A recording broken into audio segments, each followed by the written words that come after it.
kaaraman, manungod sa satuyang kapalibutan, asin sa mandato kan Department of Environment and Natural Resources. Sa tunghinanyugon, kada Huwebes alas 11 sagkod alas 12 nin pagkaudto, kapalibutan ta at tamanon ta. Hatod sa Indo kang DENR Regional Office 5 asin kan istasyon na ini.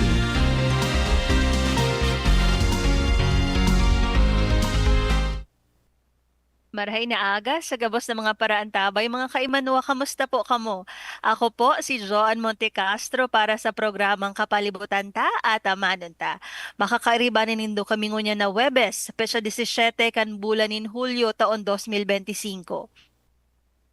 Mapaabot kami sa inyo ng mga impormasyong may kinaaraman sa pang-urual daw na buhay bilang sarong namamanwaan na nagmamakulog sa satong kapalibutan. Para sa inyo mga kahapotan, mag-apod sa station sa 4805509 poon alas 11 sundo alas 12 ning pagkaudto kada Webes o sa CP number man po na Globe 0917-7984808. Uliton ko po 0917-7984808. Pwede man po kamo magdulok sa samuyang opisina Lunes sundo Biyernes puon alas 8 sundo alas 5 ning hapon. Asin pwede man na magpadara kan sa inyong mga kahapotan o mga suhestyon sa samuyang opisina na makukuha sa Regional Center Site Arawi, Legazpi City.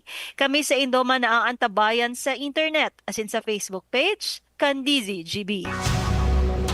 Ang DENR Munyan. Ang DENR Munyan. Mga pangyayari asin aktibidades sa implementasyon kan mga programa kan Department of Environment and Natural Resources, lokal asin nasyonal. Anion ang sa indong tagapagbareta.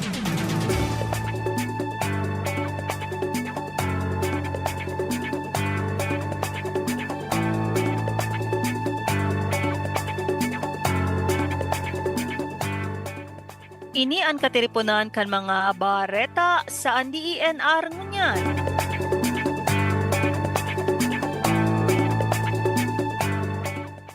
Pinanginotan kan DENR Bicol ang sarong consultation meeting kaibahan ang provincial asin city government kan Masbate kan Hulyo 8, 2025 sa Masbate City.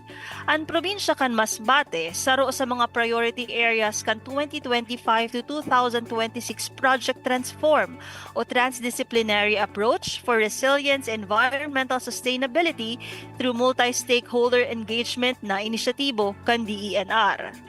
Ang Project Transform sarong proyekto na nakasentro sa kolaborasyon kan manlain-lain na public as in private stakeholders na panginginotan kan lokal na gobyerno na naglalaom na mapakusog ang sa inang kapasidad pag-abot sa pagmanihar kan kapalibutan para masolusyonan ang problema sa pagbabago kan panahon. Ang meeting ginibo katakod kan maabot na 2025 Project Transform Colloquium sa Hulyo 23 sa SMX Convention Center sa Pasay City.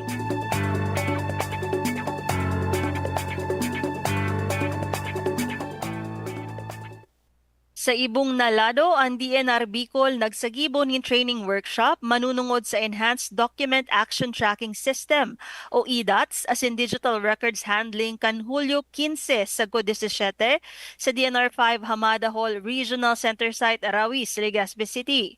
Ang training workshop na pinagpartisiparan kan mga records officer hali sa DNR Regional as in field offices, laom na mapakusog ang kaaraman kan mga partisipantes sa epektibong records management.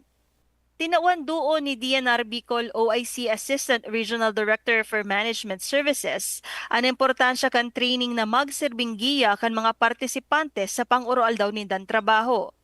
Pigdiskutir kan mga learning service providers hali sa DNR Central as in field office ang mga impormasyon manunungod sa records management arog kan Enhanced Document Action Tracking System, Records Management Informative System, DNR Data Bank as in DNR Client Document Tracking System. Mientras tanto, pigtawan doon man ni DNR Bicol Regional Executive Director Francisco Emilia Jr. ang importansya kan dakulang papel kan digital innovation sa serbisyo publiko. Sigun sa iya, ang training pinapalangkaw ang kapasidad kan mga partisipantes na mag-monitor asin magsagibo nin responsableng pagproseso nin dokumento na may integridad. Ini ang kateripunan kan mga bareta sa DENR ngunyan.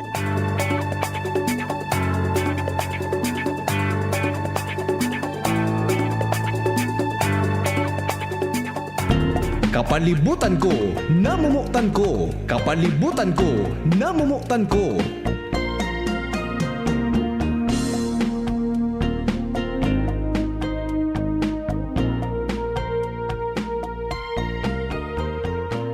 Sarong makakalikasang aldaw po sa giraray sa tuyong mga paraan tabay. Enot po sa gabos gustuming bation ang mga mahihigos na personahes kan Office of the Regional Executive Director sa pamamayo po kan samuyang matibay na direktor na si Red Francisco E. Emilia Jr. Sa opisina man po ni Assistant Regional Director for Technical Services Attorney Ronel Sopsop, kay ARD for Management Services Ronel Astor, ARD for Special Concerns Adona P. San Diego, dyan po sa Mines and Geosciences Bureau sa pamamayo ni Regional Director Engineer Guillermo A. Molina Jr. IV, asin syempre po sa Environmental Management Bureau sa pamamayo kan bago na OIC Regional Director Jerry Jeronimo R. Sanyes. Marhay na aga man po sa gabos na mga naghihilingan sa tuyang FB Live asin mga paradangog kang DZG. Binabasa ko kaso bago may komento na sarong masabaw daan na pagkaaga sa gabos. Mauranon po aramtan na igwak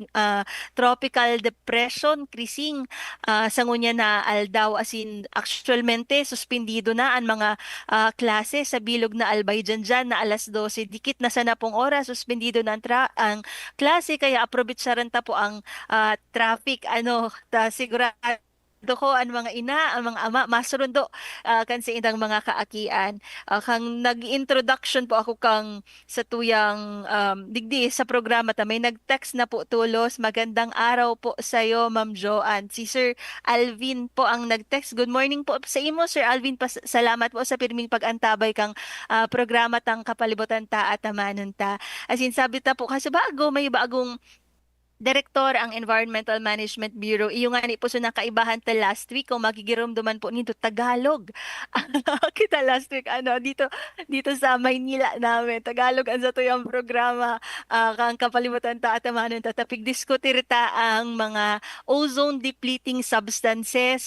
Dakulon ang engagement ta last week, dakol ang nagdangog, naghiling, nagkomento. Kaya sana po sa ngunya na programa ta maski mauran, maski masabaw, maski nagsusurundo na kamo ka mga aki nindo kung nasa auto po kamo patugtugon nindo ang kapalibutan ta at amanon ta pag-uurolayan ta ang manunungod sa mga bakawan o mangrove. Actually, sabi ta nga ni very timely ta mauran, palaog na ang rainy season na kung saan ang satuyang mga bakawan aram ta na may role ini sa pagsagang kang mga typhoon surges, storm surges, kaya ini po i-explica ron sa to maray kan sa tuyang guest sa Aldo na ini na kung siya po ang section chief kang Coastal Resource and Foreshore Management Section. Good morning, Miss Rosel Balaoro. Hi, Rox.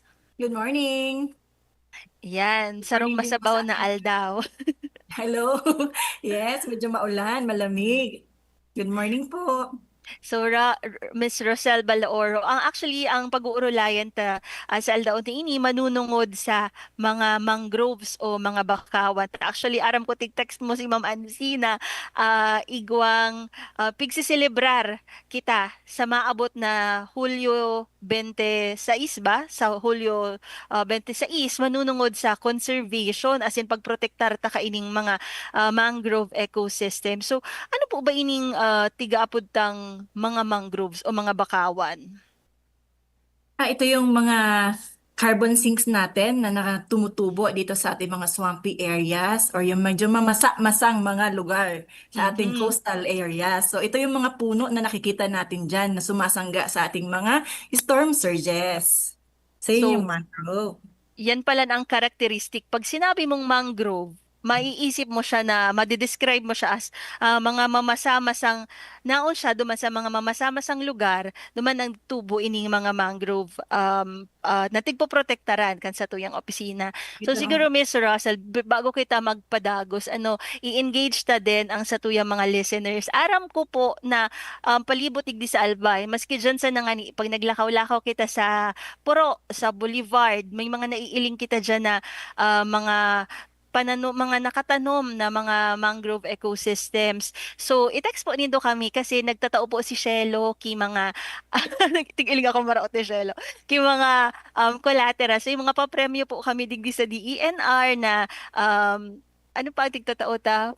Utensils. Pinailing ko na po ito kasusaro na may bamboo spoon and fork, igwang toothbrush, igwang ano ito, straw, pag mainom ka mong milk tea, igwa na po kita digdi. Tapos nasa magayon siyang kaaganan. Kaya mag-text po kamo, as in magkomento sa satong Facebook Live, tangan ina matawan kamo kang mga papremyo kang RSIG. So kang DENR. Siguro, nagkaigo po ba kamong eksperyensya na kung saan nagtanom ka mo kaining mga piguurolayan tigding mga bakawan sein po kamo nagtanom ki mga bakawan ano man po sunamat ni anindo kang nagtanom kamo as in dyan po ba sa mga barangay nindo kung haing kamo ngunyan igwa pa po ba na mga plantation ki bakawan as in paano po nindo tig poprotektaran ining mga bakawan na nyaon sa indong mga lugar day ko man po tig sabing simbago nindo yan gabos kung ano sana po ang gusto nindong ihiras sa satuyang programa tangani po na magkaigwa kitang pag-connect ano po tanganing maaaraman mi man kung haing kamo kung kamusta man kamo dyan as in ang mga mangrove areas na igwa sa indong lugar so sabi ni Miss Russell kasubaago na sa mamasamasang lugar ang mga mangroves so iyo ang characteristics niya so Miss Russell sa kasubaago sabi ta igwang tropical depression krising. So ano po ba ang importansya o kahalagahan kaining mga mangrove trees lalong-lalo na digdi sa satuyang lugar sa Kabikolan? Ayan, so tamang-tama, no? Na, ano tayo, medyo ngayon ay dumaranas tayo ng bagyo. And actually, i-relate ko lang dito. Isa sa function or isa sa benefits ng mangrove talaga ay yung sinasabi nating coastal defense. Kung Mhm. maalala nyo yung nangyari sa Yolanda, kung maalala nyo, 'di ba? Ang sumagip doon sa area ay yung existence ng mangrove. So, ito ay talagang mainly isang isang benefit ng mangrove ay ang coastal defense. So meron mapapansin nyo sila talaga yung mga nakatayong puno dito sa ating coastal areas na sumasangga. So medyo pinapahina niya yung impact ng mga malalakas na alon papunta sa kalupaan. Maliban dyan, meron din function kasi si mangrove na sa carbon sequestration. So ang nag store si mangrove ng 5 times more carbon than terrestrial forest. And syempre, um, 'di ba kung merong mga root system Mhm. si mangrove, so eventually natatrap din niya or nafi-filter niya yung mga basura within the area. And syempre, maliban dyan sa pangsangga natin in terms of sa mga bagyo, ito rin ay tinitirhan ng mga isda nagiging nursery ito, isda, crabs, shrimps, and syempre, eventually, nabuboost din ito yung fisheries natin. So, kapag boosted naman yung fisheries, so marami namang livelihood na pinagkukunan ng ating community within the area. Pero definitely, ultimately, ang pinaka malaking benefit na nakukuha ng ating community ay talaga yung disaster resilience at saka yung coastal defense talaga. So, lalong-lalo ng unya na palaog na ang rainy season. Actually, nasa rainy season na kita.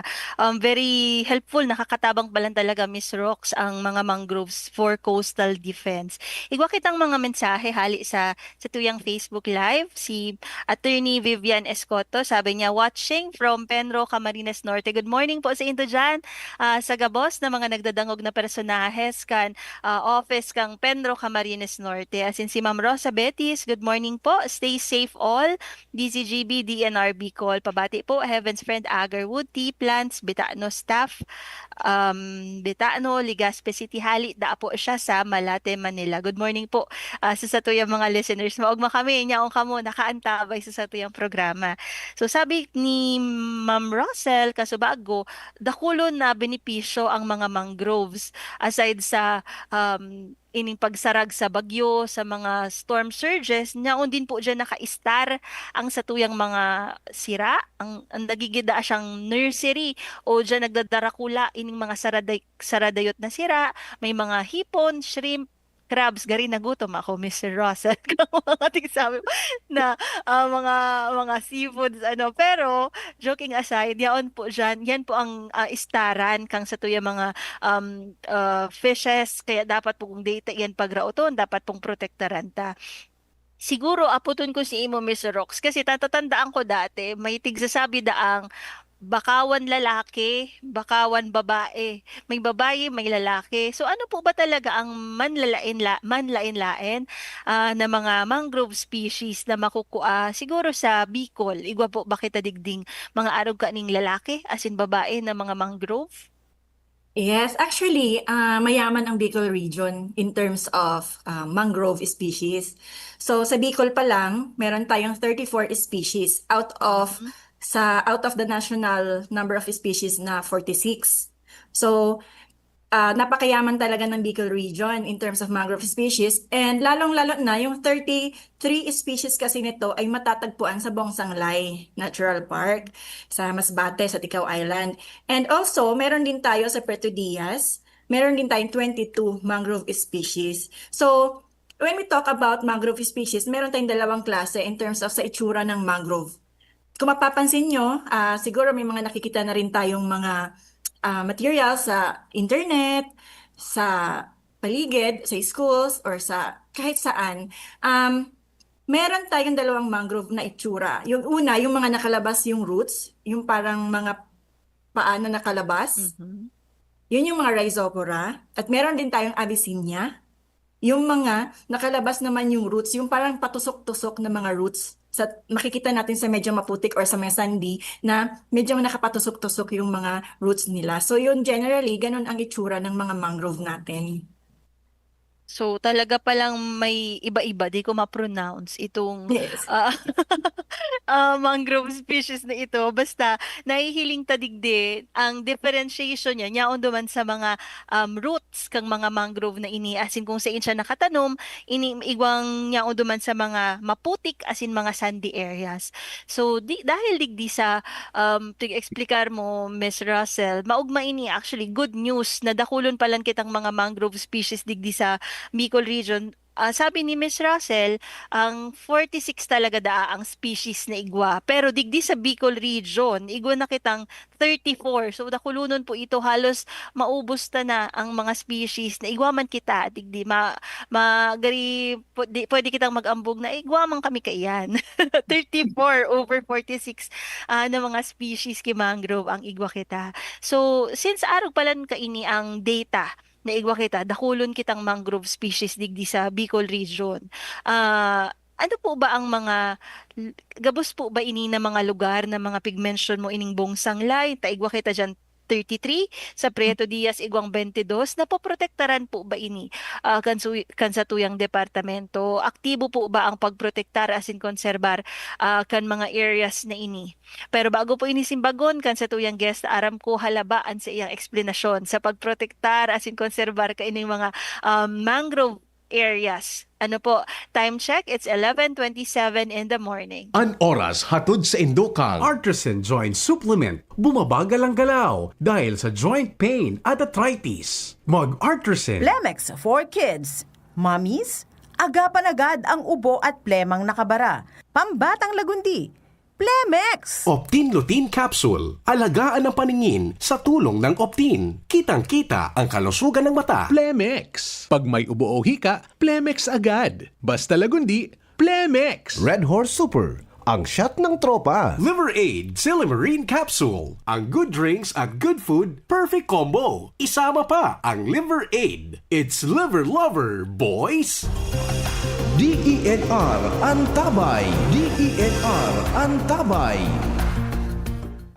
Diyos marhay na aga po sa giraray sa tuyang mga paraan tabayaon po kita sa kapalibutan ta at amanon ta ang programa po kan sa tuyang departamento tangani magpaabot ki mga dugang nakaaraman manunungod po ngunyan sa mga mangrove o mga bakawan na igo kita digdi sa Bicol Region.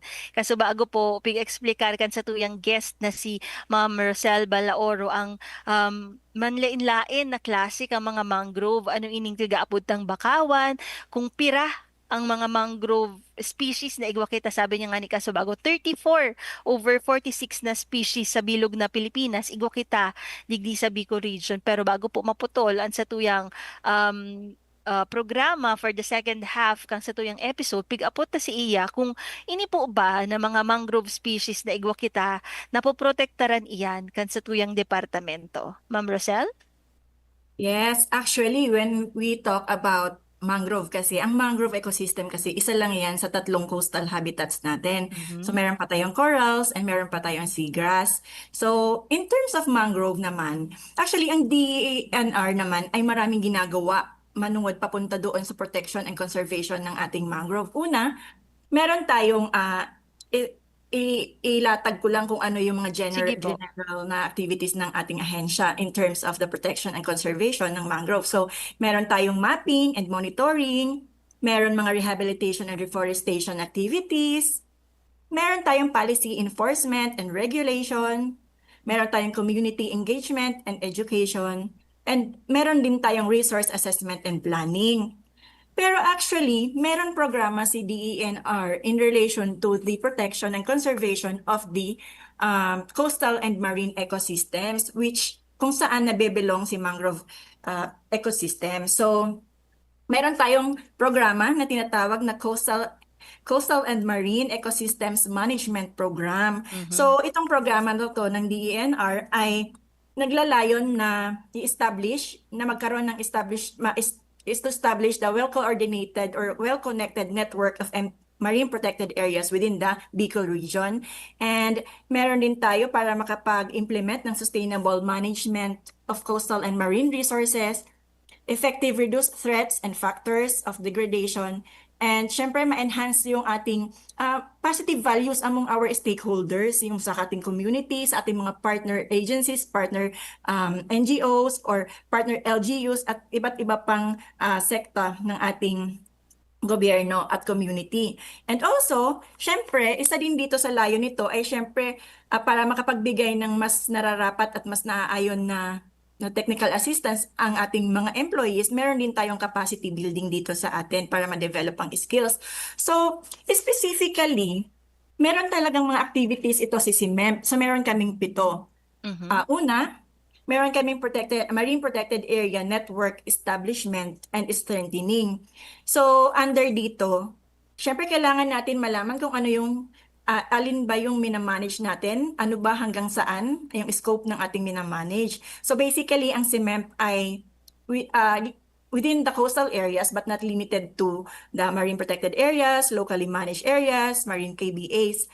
So, under dito, balik ako doon sa marine protected area network establishment and strengthening, meron tayong ginagawang assessment, mapping, and site selection. So, dito natin inaalam, kaya natin nalaman yung ilan ba sa Bicol region yung natin, mga mangrove species. So, na-map out natin yan kung saan sila located.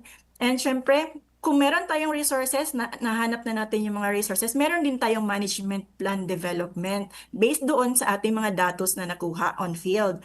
And syempre, dahil meron tayong reference, may idea tayo kung ano na yung mga meron tayong resources within the Bicol region, meron din tayong mga activities na maintenance and protection para mapanatili natin yung biodiversity at saka richness ng ating mangrove ecosystem. Sumunod naman, pangalawa naman namin na component ay ang biodiversity-friendly social enterprise development. So ito naman yung mga pangkabuhayan o livelihood na ginagawa natin with our partner people's organizations na malapit doon sa mga marine protected area natin. So meron dito yung mga pangkabuhayan, meron pwede tayo magbigay ng enhancement or trainings or financial assistance para doon sa people's organizations. At kanina minabanggit ako na capacity building. So ito naman, pangatlong component namin ay ng CMEMP ay capacity building naman ito sa ating mga employees ng DENR para mas mapayaman pa yung kanilang kaalaman sa pagbibigay ng tamang mga responses sa ating mga needs, sa ating mga activities at targets. So, meron na kaming pang-apat, meron din kaming technical assistance. So, ayan, marami kaming request actually, maraming request from LGUs, from different agencies. So, yan, in terms of assessment, mga ganon. So, marami kaming activities na ginagawa namin para sa ating mga partner na through technical assistance. And syempre, meron din kami yung panglima. Meron din kaming knowledge management. Syempre, lahat itong datos natin para mas makita natin yung trend, makita natin ang status, conditions, meron tayong tinatawag na knowledge management. So dito meron kaming database na ina-update. Meron kaming ina-update para lagi namin makita kung ano ba ang status ng ating mga resources, ng ating mga coastal habitats. So yun. So meron din kami yung pang-anim. So meron kami yung social marketing and mobilization. So yun. So meron kami iba-iba ang activities namin. Meron din mga special events na ginagawa. Meron din kaming CAP survey. Yung CAP survey ay yung knowledge, attitude, and practices surveys. Yes, na para makita natin kung ano na ba, yung gaano ba kalawak na yung kaalaman ng ating mga community in terms of the resources na meron sa kanilang lugar. So yun, so meron din tayo, pinopromote din natin yan, mga public awareness na mga activities, SEPA. So meron kami, madalas ang ginawa namin itong mga nakaraan, meron kaming mga outreach sa mga bata. So meron kaming mga activities na ginawa na nakuha din namin yung ibang kaalaman during sa aming mga trainings din sa labas ng Bicol region. So yun. So yung pang-pito naman, meron kaming monitoring and evaluation. So ito yung pinakamagandang activity din kasi para na ma-monitor natin yung status ng ating mga resources sa ating Bicol region area. So ito naman ay ginagawa natin quarterly. Itong monitoring and evaluation doon sa lahat ng mga MPAs natin. So doon natin nakikita meron tayong mga monitoring and assessment procedures na ginagawa at mini-maintain. Yan po. Grabe pala ang saklaw kaining si MEMP. Actually, kapag laog ko sa DENR, ang pinakainot ko talagang training manunungod sa si MEMP. Kaya nai-imagine ko ining gabos na mga sistema na tigsasagibo nindo. As in, saro duman, nabanggit mo, Miss Rox, ining biodiversity friendly enterprise na kung saan na i-engage talaga ang mga kaibat, ang mga partner, mga kaibahan ta sa komunidad na matawan man sindang pagkabuhay, so mga resources na yaon duman magagamit din ninda. Sabi ta po kasubago, nagtatao ang DNR Bicol man kipang papremyo, di pa kamo nagte-text sa kuya, ha? Tik remind. Ang kahapotan ta po kung may mga mangrove areas po dyan sa barangay nindo, kung taga siin po kamo, tangani na maaraman ta kung dakulon pa po ba ang mga mangrove areas. Pero sabi man bago ni Miss Rox, digdi sa programa kang DENR, nagkakaigwang assessment, kaya nabilang talaga kung pira ang mga mangrove species na igwa kita na dakulunon pala 34/46 species. Digdi po sa Facebook Live may nag-appear sa kuya si Ma'am Ann Condasales is watching. Si Mr. Yul Bello is watching. Good morning po sa Indo na mga kairibahan ta sa community, kairibahan ta sa magtaong serbisyo publiko. And Miss Rox, ngunya na naeksplikar mo kung ano su mga manlain-lain na programa kang DENR. Actually, so pagka-comprehensive na discussion mo, naeksplikar mo kung ano ining si MEM. Pero sa ngunyan kaya aram ta na digdi sa DENR, for example, igwang matutumba na nakahoy na makakaapekto sa arong, 'di ba?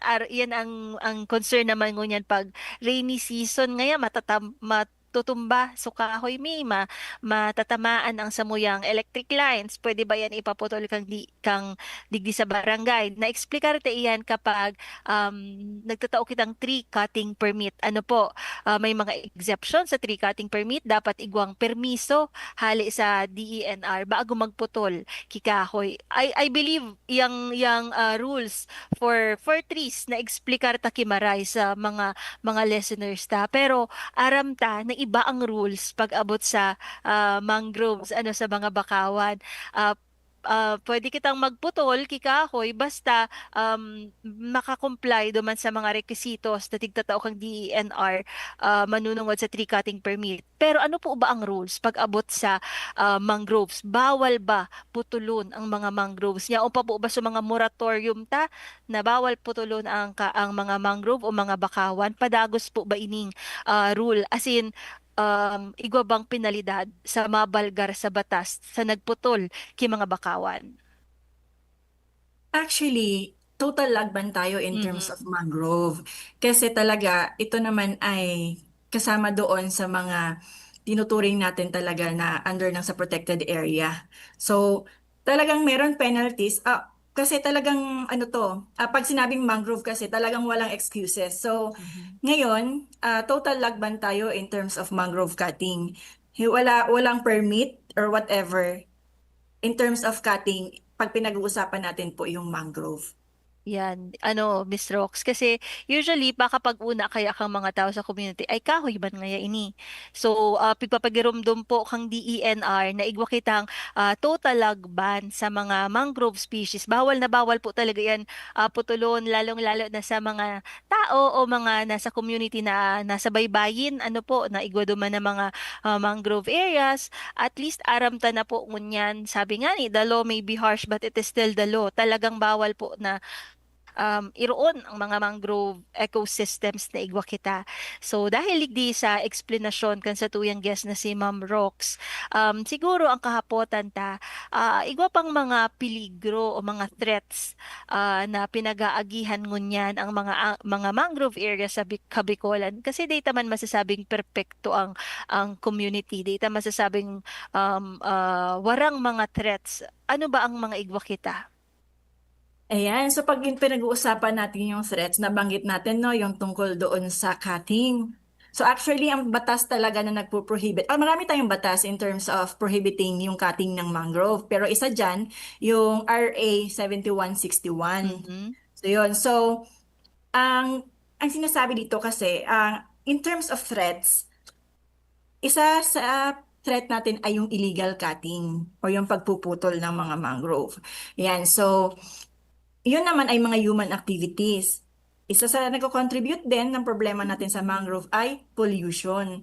Di ba nga nabanggit ko kanina, si mangrove ay may mga roots na nagfi-filter ng mga basura or yung mga kahit anong bagay na within the coastal area. So, ang tendency niya na iipon yung mga basura within the roots or within the coastal areas.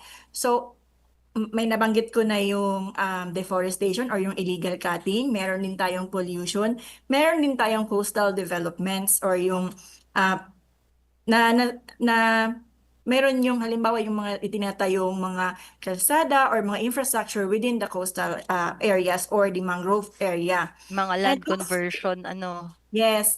And meron din tayo sa in terms of yung natural naman na calamities or disasters, meron tayo na yung mga stronger.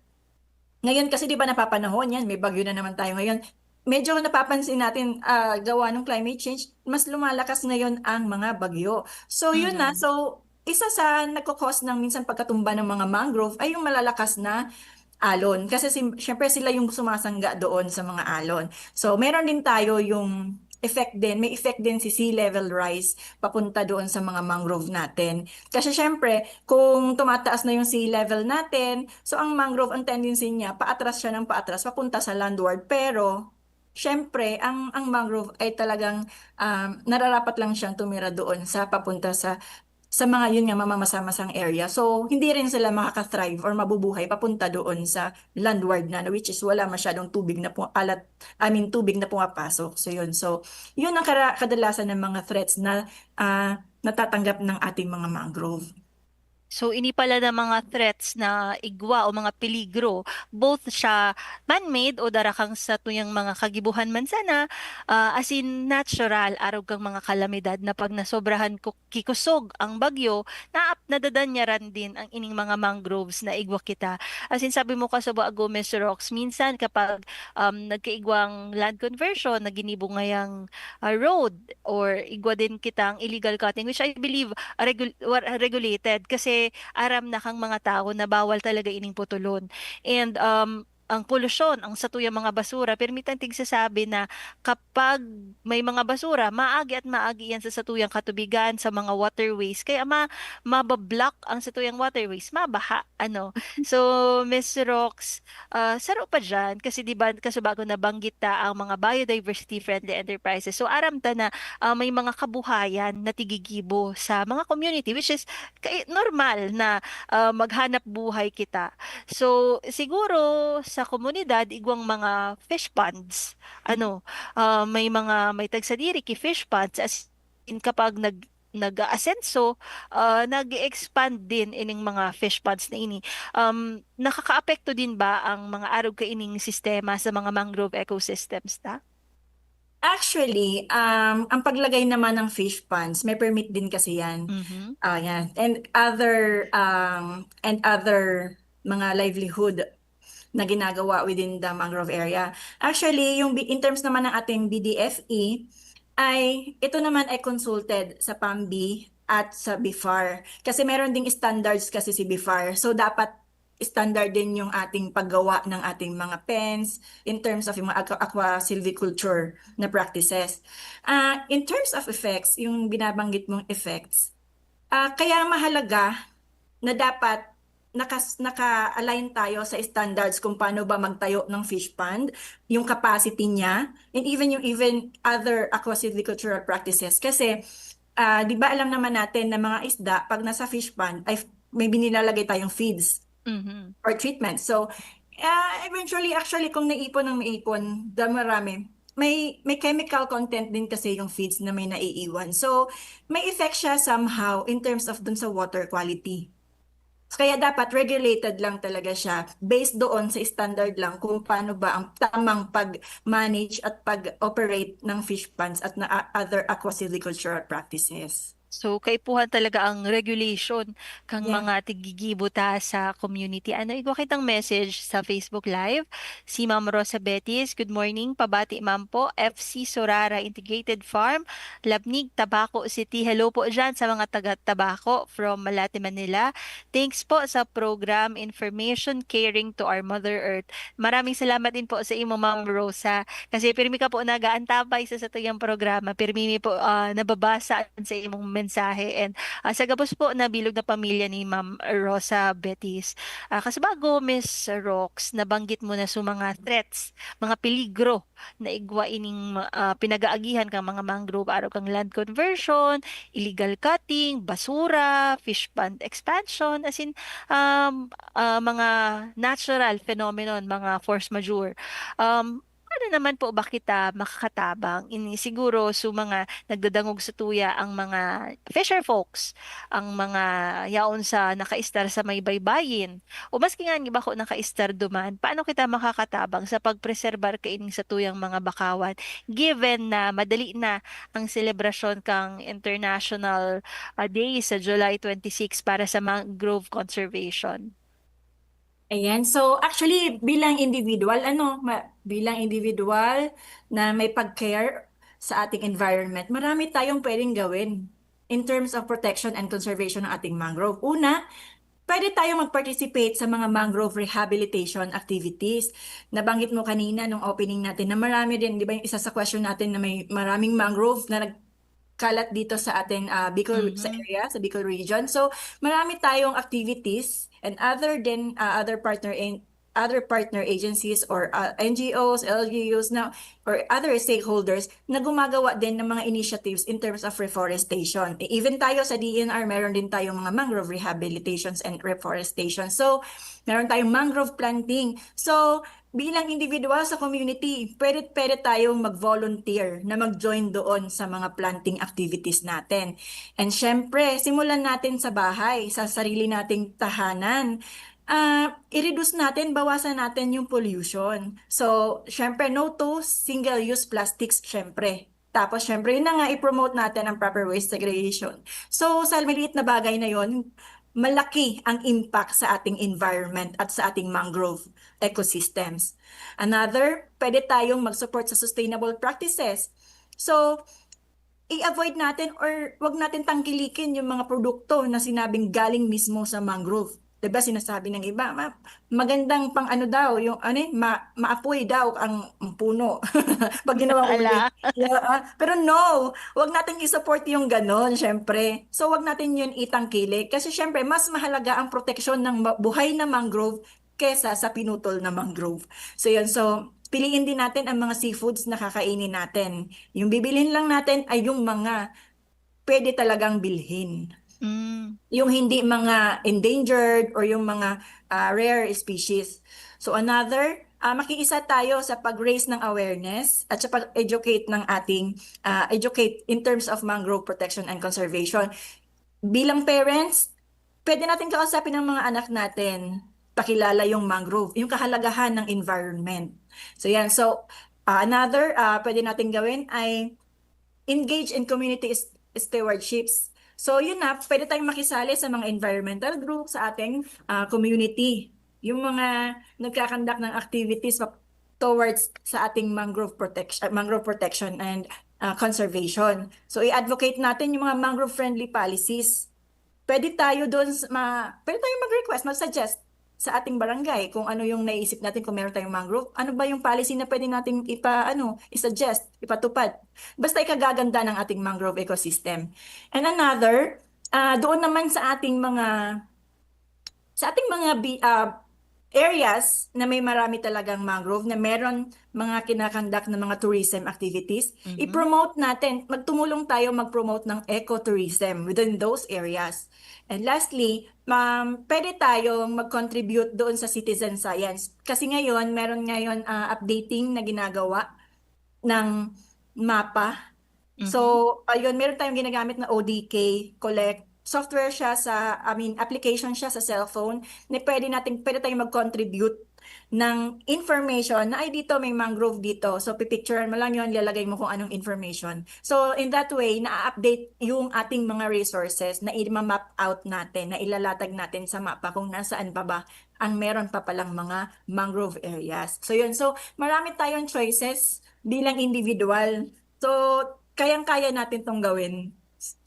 So, igo pala na arog ka ini Ma'am Rox na system na so mga tao makaka-contribute sinda duman sa database na igo kita sa paagi ka ini tigaapot ng citizen science na may app na pwede ka mong mag-download. Anong app ini, Miss Rox? Na ODK app. Available ba siya sa Android? Sa mga sa Play Store? Yes Nag-endorse. po. Actually, sa Play Store din siya. So, bako sa nakita sa DENR, nagkakaigwang mapping and assessment, pati na sa mga citizens. Gari arog siya ka itong mga sa mga news outfit baga na citizen patrol. Gari arog ka ito ang concept niya. Nakita po na yaon sa mga barangay. Kaya nga po, tiga-apot ko kamo kasubago. Di ba manindo ako sinimbag. Kung may mga mangrove areas pa dyan sa mga lugar nindo, kung saan ka mo mga naka-star na barangay, nga ni maaraman ta kung may mga dapat kitang protektaran o may nagmensahe na sa to na irak na ang sabi niya, magandang araw po sa iyo, Ma'am Joanne. Disiplina lang tabi para mapangalagaan natin ang inang kalikasan. Magtanim tayo ng mga fruit-bearing trees o magtanom da po kita kay mga fruit-bearing trees bako sana sa online na mga grow a garden. Dapat talaga magtanom kita ki mga kahoy asin protektaran ta ining mga mangrove areas. Kasi bago Miss Rock, sabi mo, mas maapoy ang iba, dapat talaga kasi actually nag-meeting man ako na parang interagency, nag-share ako na nag-urulay sinda na ma maihaw, maihaw-ihaw data.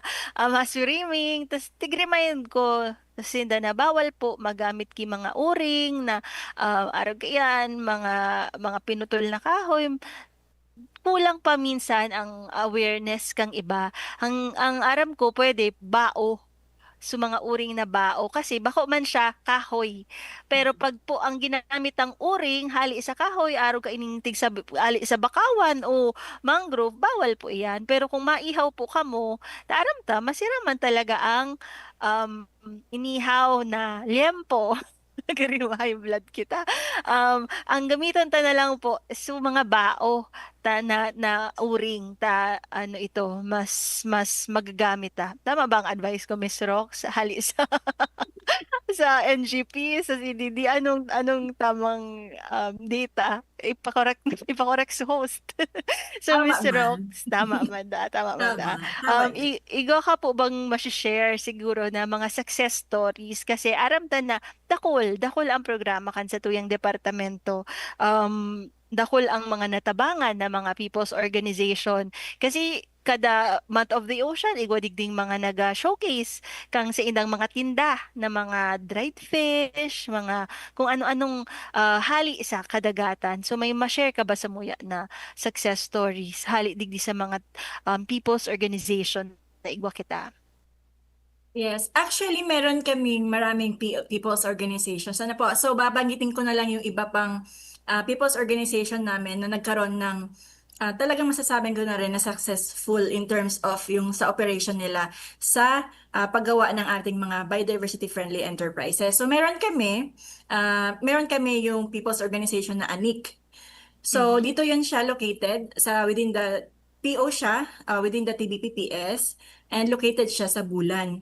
So isa siyang cooperative, isa siyang PO na ng pangkabuhayan ay sa dagat. So, meron kami yung financial assistance na binigay sa kanila, yung sardines making. So, Mhm. actually yun. So, meron kaming equipments. As part of that financial assistance, meron equipments, cooking equipments, and mismo yung pinagtayuan ng kanilang manufacturing area ginawa nating konkreto at malinis yung area para magawa nila ng maayos yung produkto ng sardinas. And sa ngayon, yun nga po nabanggit nyo kanina, ang atin naman agency ay tumutulong din. Maliban sa marketing nila doon sa Bulan, tayo din naman ay tumutulong in terms of yun nga po, may mga showcase natin sila during the Yamang Gubat Trade Fair. Meron din kami doon dinisplay at binenta doon sa Ayala last time. And Mhm. syempre dito sa atin Month of the Ocean, meron din tayo dito din sa atin sa DENR, meron din tayong trade fair na ginawa and pinapadala na din natin to sa Manila. Actually, nagsusupply na rin, nagpapadala tayo sa Manila, meron din to trade fairs doon. And meron na rin tayo actually mga suki na bumibili ng mga nag-order ng sardinas. So sa ngayon, actually kung masasabi ko, dati kasi paunti-unti sila kung makapag-produce ng sardinas. And Mhm. sa ngayon, nakita namin yung difference or yung improvement. Nakita namin na may storage na sila, may maayos na packaging, may malinis na area. Talagang nag-improve yung kanilang production. And syempre, mas papaigihin na lang natin yung marketing ng ating products galing sa Anik. Nakaka-proud man ining tig-share mo, Miss Rox, na nag-improve ang production kang mga sardines, masiram ining isira. Ah, nagbukas nga kay sardinas. Na nahiling ta na sa mga partners ta sa community, nagkaigo kimaray na mas marahay na buhay, mas maray na source of income, ano hali digdi sa mga programa kan sa tuyang departamento. Igo kita mga comments. Sabi ni Mr. Noel Andes, good morning po, madam. Gusto ko po magpatanom bakawan. Wow, very good ini si sir. Saan po pwede magbakal ka itong mga tatanom na mga nababakal ta ba ini? Mhm. Yes. Actually, saan po yung location ni Sir? Kasi actually meron tayong mga partner people's organizations na nagbebenta ng mga propagules. So meron tayo yung mga NGP coordinators natin sa ating field offices kung saang probinsya. Meron tayong listahan kasi ng mga people's organizations na pwedeng pagkuhanan. May ng mga suppliers talaga pala kaining mga propagules kang mga mangrove. Good job sa imo po, Sir Noel Andes. Talagang naisip niya na mapatanom siya ki mga mangroves ta makakatabang ini sa tuyang community. Maski si Sir Noel ang naggibo. For example, sa mga kapitbahay niya na iling ay maray ining gibo ni kapitbahay. Maararog din kaya mas magiging dakol ang sa tuyang mangroves, mas mababawasan ang carbon footprint na igwa kita digdi sa planeta. Sabi mo ni Ma'am Rosa Betis, ang mga naliligo sa dagat, itapon po ang mga basura sa tama. Huwag iwanan sa tabing dagat ng God. Minsan nawalat na sa mga drinks, sa mga chips na nagkaunduman. So tama ining advice ni Ma'am Rosa. Ang sabi naman po ni Miss Laika Pixmo, morning po, nag-mangrove planting po ako virtual lang sa GCash app, GForest. Ay, ko pala kay araw ka ini sa GCash na patanim mangrove planting virtual. Ako man, nag-virtual planting man ako sa Grow a Garden. Joke lang. Pero Miss Rox, igwa ka po bang panghuling mensahe sa satuyang mga listeners na kulon kitang na-engage na mga texters, mga nag-comment sa satuyang Facebook Live. I am very sure dakol na naukodan ang sa tuyong mga listeners manunungod sa pigaapod tang bakawan. May gusto ka bang i-shout out or panghuling mensahe? Yan. So, sa ating mga active listeners, at saka sa ating future active listeners. Ayan, so, kami po sa DENR, sa pangunguna po ng aming Regional Executive Director, Francisco Emilia Jr., kami po ay nagpapasalamat sa ating community, sa ating mga partner stakeholders na patuloy na sumusuporta sa ating programa. At lalo na doon sa mga individual na mayroong initiatives pagtungo doon sa pag-conserve at pag-protect ng ating mga mangrove ecosystems. So, kami po ay lubos po at mula sa aming mga puso, malaki po talagang aming pasasalamat sa inyo at inaasahan po namin ang patuloy niyo pong suporta sa mga susunod pa pong programa.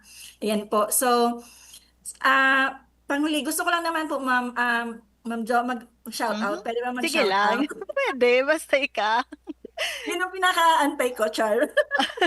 Sisay po ang sa imong Ayan, shout so- out, Ma'am Rox. Shout out ko lang. Hello po, RSIG family. Hello po, CDD family. And syempre po, ORID family. And syempre po, sa aking number one family. Hello po sa aking family doon, ang friends and family po, GI, Mama, Papa. Sa aking 3 kids, Quain, Sylvie, and Rogan. So, God bless always. And sana, in the future, kayo naman ang ating partners sa environment. Ayan. Nakulon pala na family na i-greet si Ma'am Rox. And I am very sure ang sa imong 3 kids, very proud sa guesting mo sa ngunyan. Bako sa na ang explikaran mo ang sa imong pamilya, bako sa na ang sa imong kids, kundi bilog na programa, bilog na kabikolan na nagdadangog sa tuya sa ngunyan na aldaw. So thank you very much, Ma'am Rosel Balaoro, sa pighiras mo na impormasyon sa tuya. Nailing ko digdi Miss Diyan sa Lalima ba yun ini ang nagbo-watch? And then Ate Tess, good morning po sa imo. Aram ko nagdadangog ka kang programa. Pero si Ate Tess po, taga Office of the Regional Executive Director. Pero may po siya nadadangog kan sa tuyang programang kapalibutan ta at amanan ta. So sabi ta, kaso bago ang pagpreserbar po kan sa tuyang mga mangrove o bakawan, bako usa na po yan, trabaho kan DENR. Trabaho ta po inigabos. Kaya actually ini ang puso kang sa tuyang coastal ecosystem, dapan sarag din siya sa bagyo, as in istaran kan mga sira, and more importantly, simbolo po siya kang buhay, ta digdi nagaste ang mga sira. So, na-imagine ta sa bilog na programa kung ano ining pigpoprotektaran tang bakawan, and na-explica rin sa tuya kan sa tuyang guest na si Ma'am Rosela. Salamat po sa gabos na nagmensahe, gabos na nagantabay kang programa ta. Sige raray po sa irarom kan maigos asin matibay na liderato kan sa muyang Red na si Red Francisco Emilia Jr. sa Sutri. Ako po si Joan Monte Castro. Asin ini ang satuyang naging programa Kapalibutan ta at Amanon ta. Sa indong nahinanyog ang programang Kapalibutan Ta at Tamanon Ta.